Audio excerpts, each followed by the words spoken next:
اذا كيفاش انا نهضر على الفقر في الجزائر، ونهضر على الفقر في تونس، ونهضر على الفقر في ليبيا، وانا عندي الفقر كيتمشى على رجله في المغرب. في المغرب يا جدك الفقر كيجبد لك هكا، كيشدك منه، انت كتهرب وهو كيشدك، كيقول لك دين امك، والله يا دين باباك، يا والله ما تحرك من هنا يا ودي، طلقني انا مزوق باغي نمشي لاوروبا نقود من هذه البلاد هذه، جلس هنا جد امك، جلس هنا والله لا تحركتي، انت كتجبد هو كيجبد، انت الفقر هذا راه الفقر يا جدك في المغرب، شنو تضحكوا على الناس؟ الفقر كيشدك من السليب ومن السروال ومن التريكو، هو انت كتجبد هو كيجبد، وانت كتجبد حتى كتموت تما كديرها.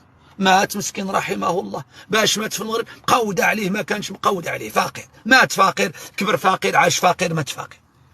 انا عرفتي كي تضاربت مع الفقر باش تطلق مني، راه قلت له واخويا الفقر انا مزاوق في الوالده والبزوله والاخوه والمحبه والتقواديت اللي عشنا انا وياك المده نتاع 18 سنه، خليني نمشي نقود لاوروبا وندبر عليك.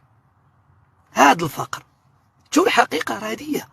هضرت معاه قلت له طلق مني نمشي نهرب، قال لي كيفاش تهرب وتخليني انا هنايا لاصق هنايا؟ قال لي خصك تجلس معايا. قلت له غا خليني ندير الوراق ديالي، نوصل اوروبا نقاد الامور ديالي وغادي نجيبك معايا صافي. يا هادي الحق، انت تمشي لجدك، انت تمشي.